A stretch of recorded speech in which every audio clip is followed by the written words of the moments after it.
আসসালামু আলাইকুম সবাইকে। তো আজকে হচ্ছে আমরা ডেল থ্রি যে ফ্লো মডেল সেটার হচ্ছে টিউটোরিয়ালটা শুরু করতে যাচ্ছি। তো ইনিশিয়ালি হচ্ছে যে ডেল থ্রিডির যে হচ্ছে যে একটা বেসিক একটা মডেল ফ্লো মডেল আর কি রান করার জন্য যে ইনপুট ফাইলগুলো দরকার সেটা হচ্ছে কিভাবে তৈরি করে। তো সেটা শুরু থেকে শেষ পর্যন্ত আমরা ইনশাল্লাহ দেখবো, আর হচ্ছে আউটপুট ফাইলগুলো দেখতে কেমন হয় সেই জিনিসটা নিয়ে আমরা হচ্ছে আলাপ করবো। তো প্রথমে যদি আমার পরিচয়টা দিয়ে নিই, তো আমি হচ্ছে মারুফ আহমেদ। আমি হচ্ছে রিসার্চ অ্যাসিস্ট্যান্ট হিসেবে কাজ করছি IWFM বুয়েটে। তো হচ্ছে আমরা যদি আজকের ফার্স্ট লেকচারের কথা যদি বলি, আমরা হচ্ছে আজকে হচ্ছে যে ইনপুট ফাইলগুলো কি টাইপের হয়, আউটপুট আউটপুট ফাইলগুলো কেমন হয়, টেলস্ট্রির ইন্টারফেসটা দেখতে কেমন, সেই জিনিসগুলো নিয়ে আমরা হচ্ছে আলাপ আলোচনা করবো। তো আমরা যদি সামনে যদি আগাই, তো এখানে হচ্ছে আমরা হচ্ছে টেলফিল্ম হচ্ছে যে ম্যানুয়ালটা, সেখান থেকে হচ্ছে এই ছবিটা নিয়েছি। তো ওখানে আমরা দেখতে পাচ্ছি যে হচ্ছে একটা ডেল থ্রিডি হচ্ছে যে ইনপুট ফাইলগুলা যে এক্সটেনশন সহ যে কি টাইপের ফাইল থাকতে পারে। তো আমরা যেহেতু বলেছি যে আমরা হচ্ছে বেসিক হচ্ছে মডেল রান দিব, হচ্ছে সেটা শিখবো আগে। তো এখানে আমরা দেখতে পাচ্ছি যে বেসিক একটা মডেল রান দেওয়ার জন্য হচ্ছে কোন জিনিসগুলো দরকার। তো আমাদের হচ্ছে ব্যাথিমেট্রি ফাইল দরকার, ডেফ ফাইল ডট ডিএপি যেটা, পর আমাদের হচ্ছে বাউন্ডারি কন্ডিশনের ফাইল দরকার যে হচ্ছে ডট বিসিসি।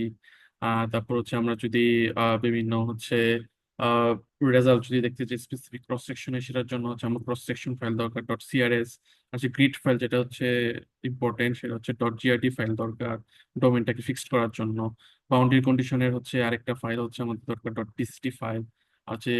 গ্রিডের জন্য একটা এনক্লোজার ফাইল দরকার ডট ইএনসি।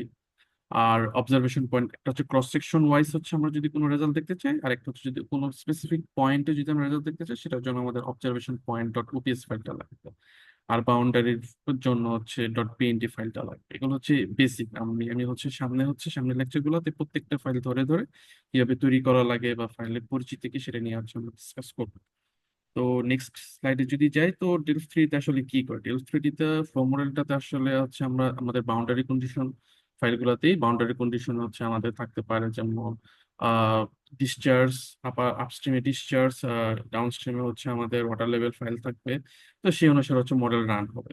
মডেল রান হয়ে আমাদের যে বেসিক যে হচ্ছে আমাদের আউটপুট গুলো, যেমন হচ্ছে ওয়াটার লেভেল, ফ্লো ভেলোসিটি, তো তো এই জিনিসগুলো হচ্ছে আমরা দেখতে পারবো। পাশাপাশি হচ্ছে আমাদের একটা রিভার যখন ফ্লো হয়, সেখানে কিন্তু আমাদের সাপোজ আমি কোস্টাল এরিয়া যদি চিন্তা করি, সেখানে স্যালানিটি থাকবে বা ওয়াটার ওয়াটার টেম্পারেচার থাকবে, রিভারের সাথে সিডিমেন্ট ফ্লো হবে। তো সেই জিনিসগুলো আমরা হচ্ছে ফ্লো মডেলের মাধ্যমে হচ্ছে অ্যাসেস করতে পারবো।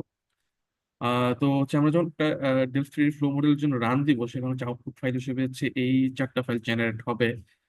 তো হচ্ছে আমাদের মেইন যে দুইটা ইম্পর্টেন্ট ফাইল, সেটা হচ্ছে ডট টি সরি টি আর try H R trim file. এই দুইটা হচ্ছে ইম্পর্টেন্ট ফাইল। এই দুইটা ফাইল থেকে হচ্ছে আমাদের যাবতীয় আউটপুট ফাইলগুলো হচ্ছে এক্সট্রাক্ট করবো and পরবর্তীতে অ্যাসেস করবো। আর হচ্ছে এটা হচ্ছে ডেল থ্রির হচ্ছে যে ইন্টারফেসটা আমরা দেখতে পাচ্ছি, যে আমরা ডেল থ্রি খুললে হচ্ছে এরকম একটা ইন্টারফেস দেখতে পারবো, যেখানে হচ্ছে আমাদের হচ্ছে অন্যান্য যে ফাইলগুলো, যেগুলো ইনপুট ফাইল হিসেবে বললাম, সেই ফাইলগুলো আস্তে আস্তে হচ্ছে ইনপুট দেওয়া লাগে। এটা হচ্ছে ওভারঅল হচ্ছে একটা ওভারভিউ হচ্ছে ডেল থ্রি ইনপুট আউটপুট ইন্টারফেস সম্বন্ধে। Thank you. নেক্সট ভিডিও দেখার জন্য আমন্ত্রণ রইল।